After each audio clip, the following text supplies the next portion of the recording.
अब जब आपने सिस्टमैटिक काउंटिंग की आर्ट में महारत हासिल कर ली है, तो आप कॉम्प्लेक्स इवेंट्स की लाइक्लीहुड को मेजर करने के लिए फाउंडेशनल टूल्स से लैस हैं। लेकिन इंजीनियरिंग की रियल वर्ल्ड में इवेंट्स शायद ही कभी पूरी तरह आइसोलेशन में होते हैं।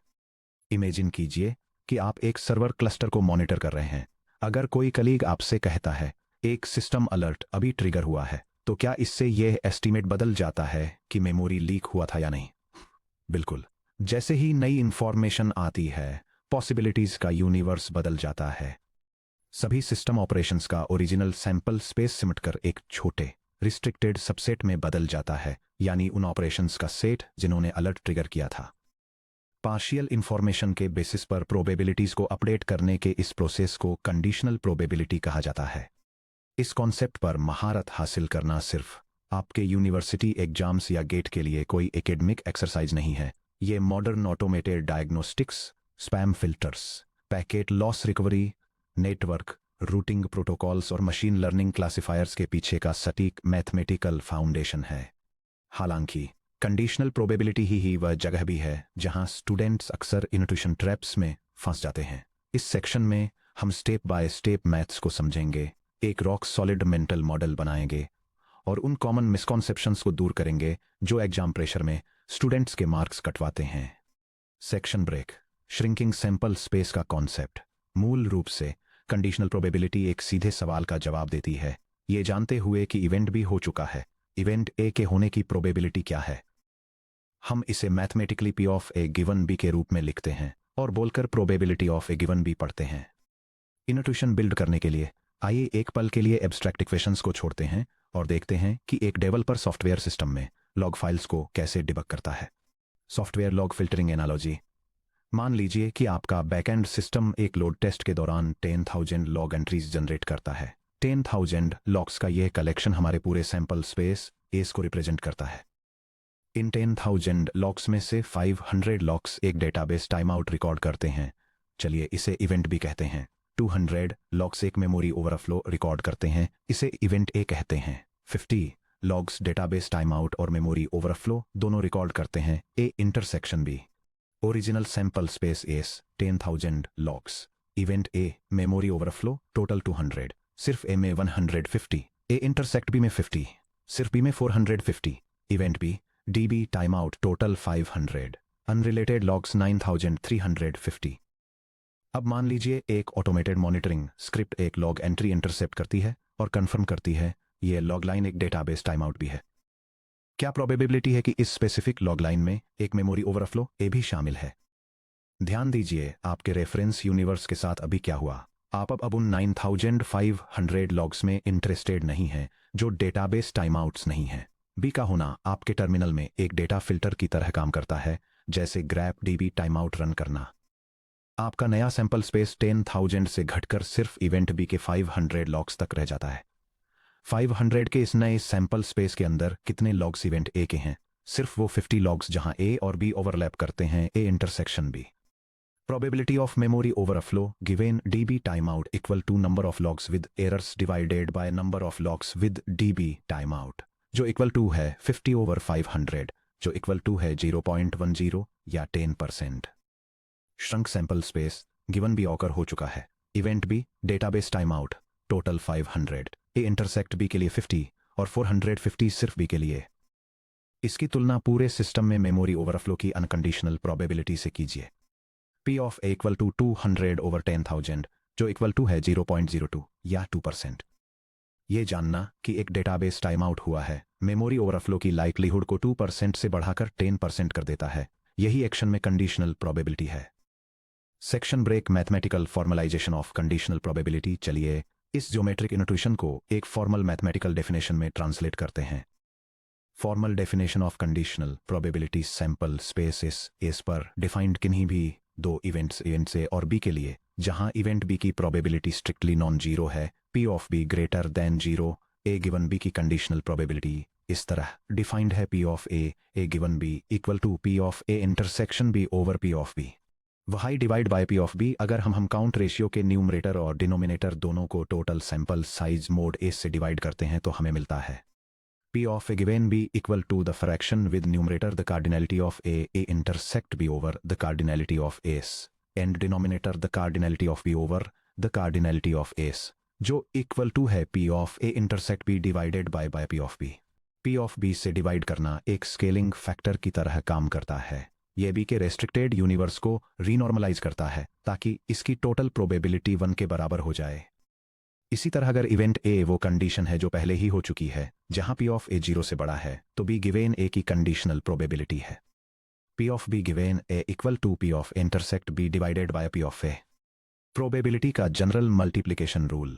बस कंडीशनल प्रोबेबिलिटी की डेफिनेशन को रीअरेंज करके हम प्रोबेबिलिटी थ्योरी का सबसे यूजफुल टूल हासिल करते हैं।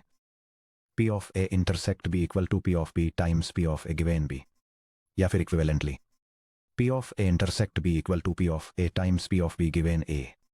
इसे प्रोबेबिलिटी का मल्टीप्लिकेशन रूल कहा जाता है। ये हमें पहले इवेंट की प्रोबेबिलिटी लेकर उसे पहले इवेंट के होने पर दूसरे इवेंट की कंडीशनल प्रोबेबिलिटी से मल्टीप्लाई करके दो सीक्वेंशियल या साइमल्टेनियस इवेंट्स के एक साथ होने की प्रोबेबिलिटी कैलकुलेट करने की परमिशन देता है। 3 इवेंट्स A, B और C के लिए यह रूल चेन रूल के जरिए नेचुरली एक्सटेंड होता है। P of A intersect B intersect C equal to P of A times P of B given A times P of C given A intersect B।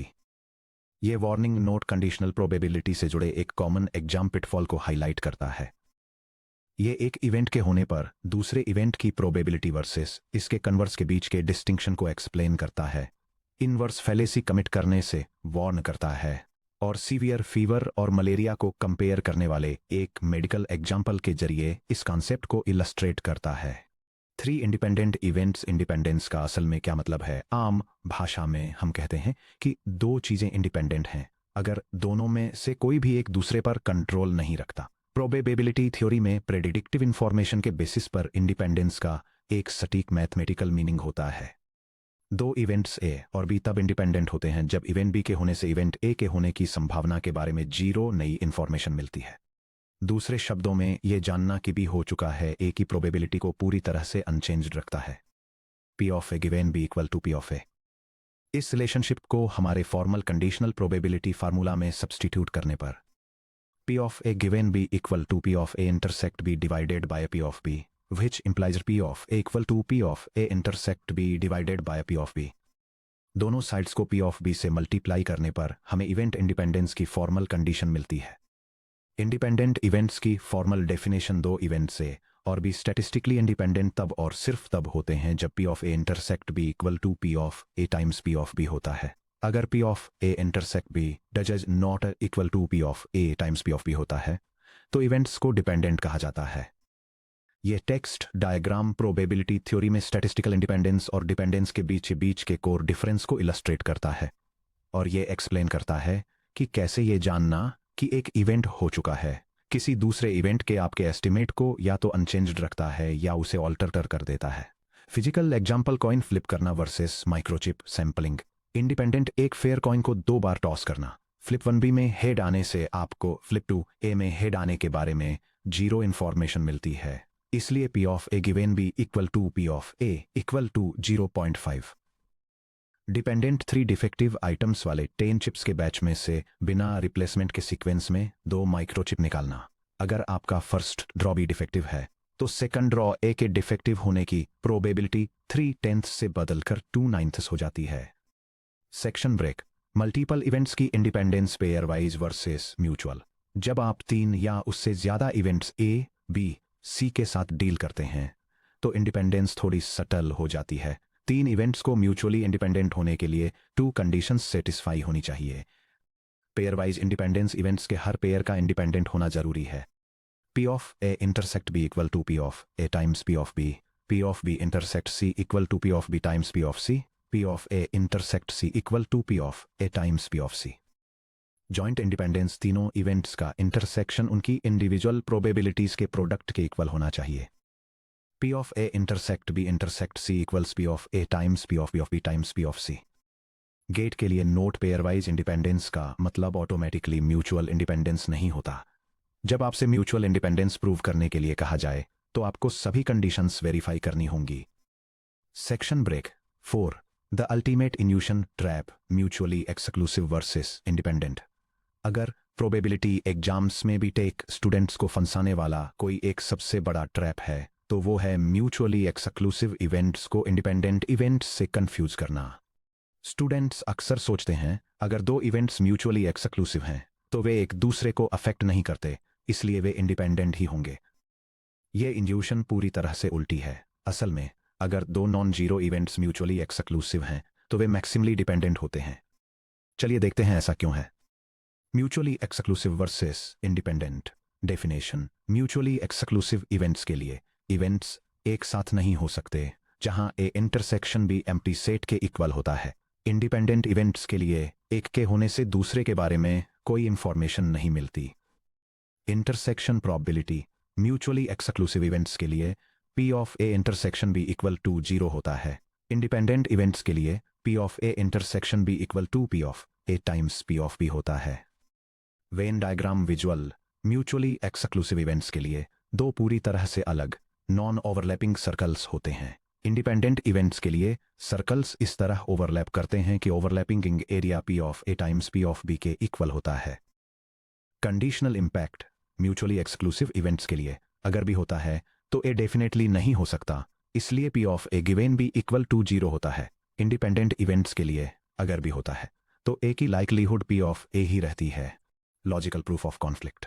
मान लीजिए A और B दो non zero events हैं, जिसका मतलब है P of A is greater than 0 और P of B is greater than 0। मान लीजिए ए और बी म्यूचुअली एक्सक्लूसिव हैं। बाय डेफिनेशन इनमें कोई भी कॉमन आउटकम नहीं होता। A intersect B equal to empty set, इसलिए P of A intersect B equal to 0। To calculate P of A given B. P of A given B equals P of A intersect B divided by P of B which equals 0 divided by P of B which equals 0। P of A given B को P of A से compare कीजिए। चूंकि हमने specify किया था कि P of A is greater than 0 है, लेकिन P of A given B equal to 0 है, तो यह क्लियर है कि P of A given B does not equal to P of A. Conclusion. ये नॉलेज की इवेंट भी हुआ है। इवेंट ए को पूरी तरह से रूल आउट कर देता है। ये एक मैसिव अमाउंट ऑफ इंफॉर्मेशन है, इसलिए दो नॉन जीरो इवेंट्स जो म्यूचुअली एक्सक्लूसिव हैं वे कभी भी इंडिपेंडेंट नहीं हो सकते। यह टेक्स्ट डायग्राम प्रोबेबिलिटी थ्योरी में डिसजॉइंट सेट्स को इंडिपेंडेंट ओवरलैपिंग इवेंट्स के साथ कॉन्ट्रास्ट करके म्यूचुअल एक्सक्लूसिविटी पैराडॉक्स को इलस्ट्रेट करता है। यह समझाता है कि mutual exclusive events maximum dependence show करते हैं क्योंकि एक का होना दूसरे को पूरी तरह से रूल आउट कर देता है, जबकि independent events zero dependence show करते हैं क्योंकि एक का होना दूसरे के होने की लाइकलीहुड के बारे में कोई इंफॉर्मेशन नहीं देता। Section break. Analysing real world engineering scenarios.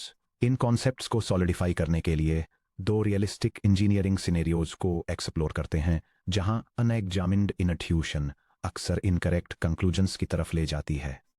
Scenario A. Network packet read retries and link failure. मान लीजिए एक सेंसर नोड एक वायरलेस लिंक पर डेटा ट्रांसमिट कर रहा है। एक सिंगल पैकेट ट्रांसमिशन के फेल होने की probability P of F 1 equal 2.20 है। अगर पहला ट्रांसमिशन फेल होता है तो सेंसर इमीडिएटली रीट्रांसमिट करता है। हालांकि एक फेलियर के बाद नेटवर्क कंजेशन और खराब हो जाता है, जिससे सेकेंड अटेम्प्ट के फेल होने की प्रोबेबिलिटी बढ़कर P of F2 given F1 equal 2.40 हो जाती है। चलिए टोटल सिस्टम आउटेज यानी सीक्वेंस में दोनों ट्रांसमिशन फेल होने की प्रोबेबिलिटी कंप्यूट करते हैं मल्टीप्लिकेशन रूल का यूज करते हुए। P of F1 intersect F2 equals P of F1 times P of F2 given F1। P of F1 intersect F2 equals 0.20 times 0.40 equals 0.0 और 8%। The trap. एक inexperience engineer सीधे सीधे ये मान सकता है कि ट्रांसमिशन अटेम्प्ट्स इंडिपेंडेंट हैं और कैलकुलेट कर सकता है P of F1 times P of F2 equal to 0.20 times 0.0 equal to 0.04 यानी 4%। नेटवर्क कंजेशन के कारण होने वाली कंडीशनल डिपेंडेंसी को इग्नोर करके वे ट्रू फेलियर रेट को आधा अंडर एस्टिमेट कर देंगे। Section break. Scenario B. Diagnostic software and the base rate fallacy. मान लीजिए कि एक automated static analysis tool critical security vulnerabilities के लिए सोर्स कोड को स्कैन करता है। स्टैटिस्टिकली केवल 1 आउट ऑफ 1000 कोड फाइल्स यानी 0.1% में 0 डे वल्नरेबिलिटी होती है। मान लीजिए वी वह इवेंट है कि फाइल वल्नरेबल है P of V equal to 0.001। इसके रिजल्ट के रूप में P of V complement equal to 0.999। Scanner 99% accurate है। अगर किसी फाइल में वुलनरेबिलिटी है तो स्कैनर 99% प्रोबेबिलिटी के साथ इसे फ्लैग T प्लस करता है P of T plus given V equal to 0.99। अगर कोई फाइल क्लीन है तो स्कैनर 99% प्रोबेबिलिटी के साथ इसे करेक्टली अनफ्लैग T माइनस छोड़ देता है, जिसका मतलब है कि इसका फॉल्स पॉजिटिव रेट 1% है। P of T plus given V complement equal to 0.01। अब स्कैनर आपकी रिपोजिटरी में एक रैंडम सोर्स फाइल को फ्लैग T प्लस करता है। क्या प्रोबेबिलिटी है कि इस फाइल में वास्तव में वुलनरेबिलिटी है P of V given T plus? ज्यादातर इंजीनियर्स लगभग 95% से 99% का गेस लगाते हैं। चलिए एक्चुअल कंडीशनल प्रोबेबिलिटी कैलकुलेट करते हैं। By definition P of V given T plus equals P of V intersect T plus divided by P of T plus. Numerator यानी ट्रू पॉजिटिव्स कैलकुलेट कीजिए। P of V intersect T plus equals P of V times P of T plus, given V equals 0.001 times 0.999 equals 0.00099। Positive test P of T plus की total probability calculate कीजिए। एक positive test दो अलग तरीकों से हो सकता है। एक रियली वुलनरेबल फाइल को फ्लैग करना यानी ट्रू पॉजिटिव, या एक क्लीन फाइल को फ्लैग करना यानी false positive. P of T plus equals P of V intersect T plus plus P of V complement intersect T plus। P of V complement intersect T plus equals P of V complement times P of T plus, given V complement equals 0.9999 times 0.01 equals 0.00999। P of T plus equals 0.00099 plus 0.00999 equals 0.01098। Conditional probability compute कीजिए। P of V given T plus equals 0.0009999 divided by 0.01098 H is approximately 0.09016 और 9.002%। Result इतना लो क्यों है? भले ही scanner 99% accurate है, वुलनरेबिलिटीज का base rate बेहद कम यानी 0.1% है। 10,000 फाइल्स में से 10 वास्तव में वुलनरेबल हैं और स्कैनर उनमें से लगभग 10 को फ्लैग करता है। 9,990 फाइल्स क्लीन हैं, लेकिन स्कैनर उनमें से 1% यानी लगभग 100 फाइल्स को इनकरेक्टली फ्लैग कर देता है। तो लगभग 110 फ्लैग्ड फाइल्स में से केवल 10 ही वाकई डेंजरस हैं। यह counter intuitive result base rate fallacy के रूप में जाना जाता है। जब हम सेक्शन 7.4 में बेज थ्योरम पढ़ेंगे तो हम इसे पूरी तरह से फॉर्मलाइज करेंगे। Section break 6 step by step GATE style worked examples. चलिए आपकी प्रॉब्लम सॉल्विंग स्पीड और एक्यूरेसी को बिल्ड करने के लिए step by step 3 representative examination problems को सॉल्व करते हैं। एग्जाम्पल 1 सर्वर रिलायबिलिटी और रिडंडेंसी।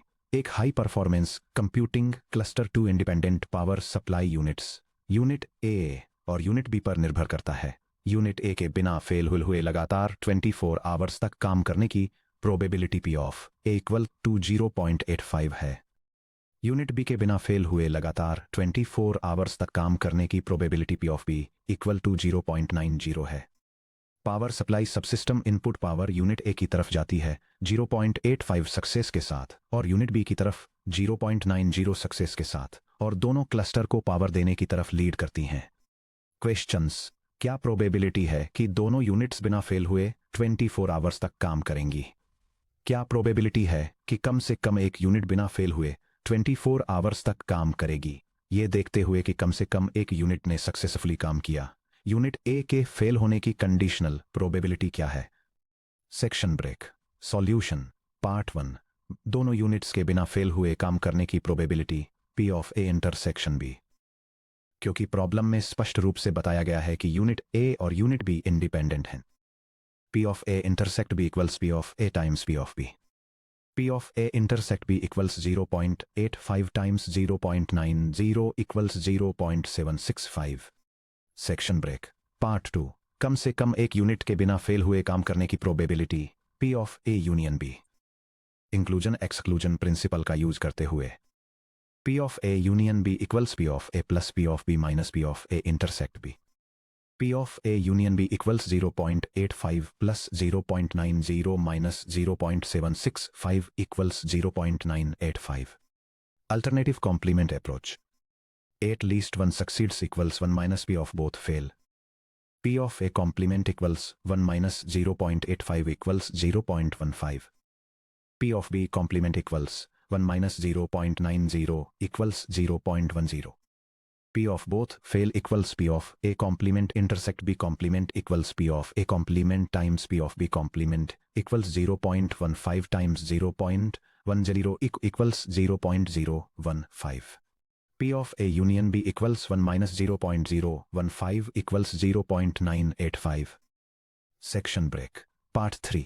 कम से कम एक यूनिट के सक्सेसफुल होने पर यूनिट ए के फेल होने की probability P of A complement given A union B. मान लीजिए E1 equal to A complement यानी यूनिट ए फेल हो गया और E2 equal to A union B यानी कम से कम एक यूनिट सक्सीड हो गया। हम इवेल्युएट करना चाहते हैं P of a complement given A union B equals P of a complement intersect open parenthesis A union B close parenthesis over P of A union B।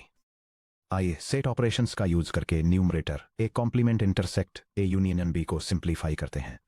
A complement intersect open parenthesis A union B close parenthesis equals open parenthesis A complement intersect A close parenthesis union open parenthesis A complement intersect B close parenthesis।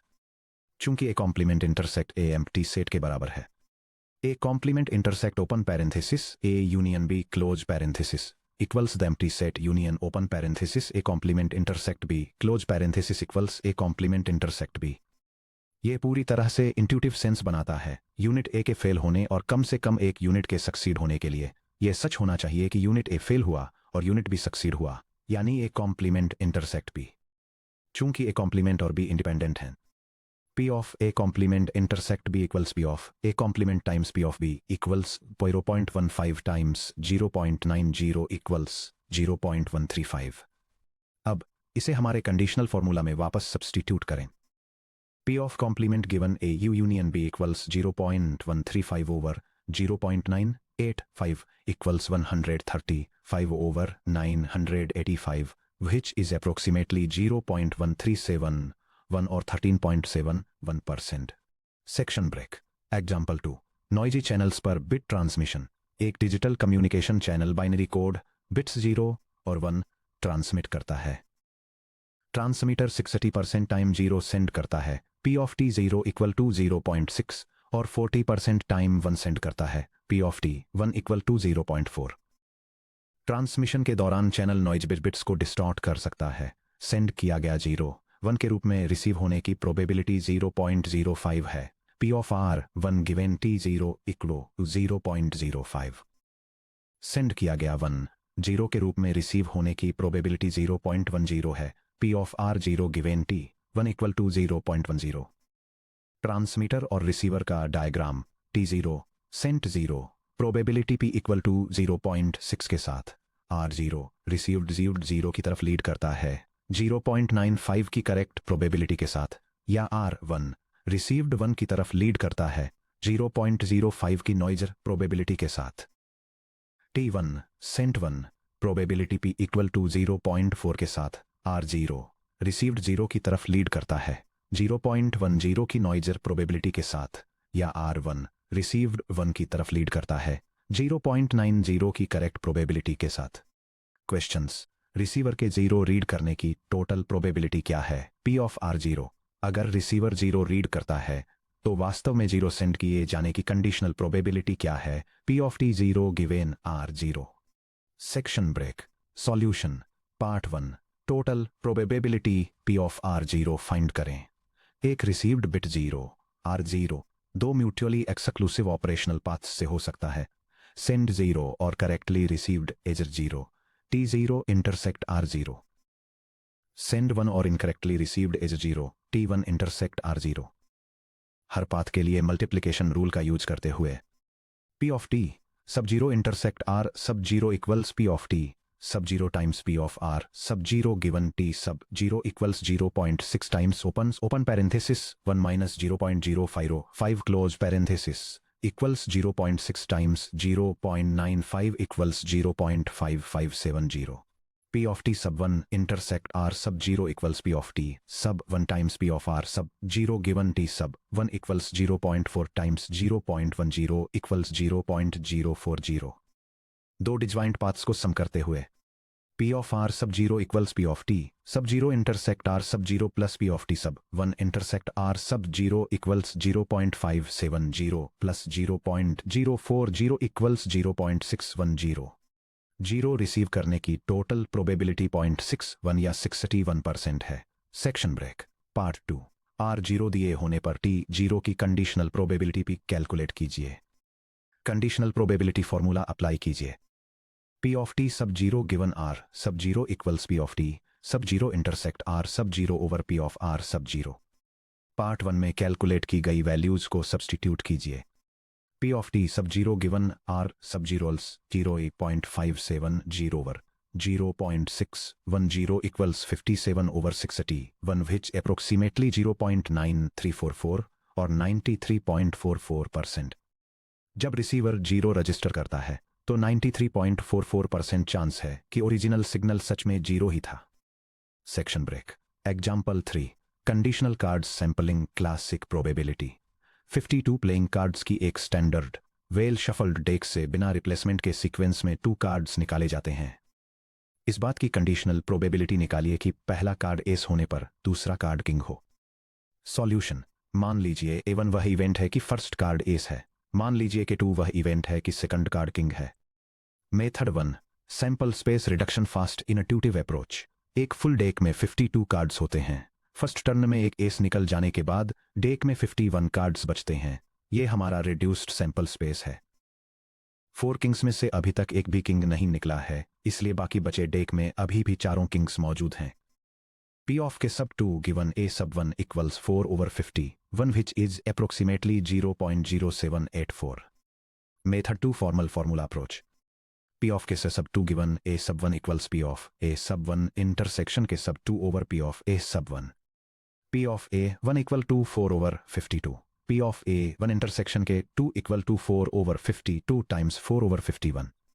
P of K sub 2 given A sub 1 equals 4 over 52 times 4 over 50.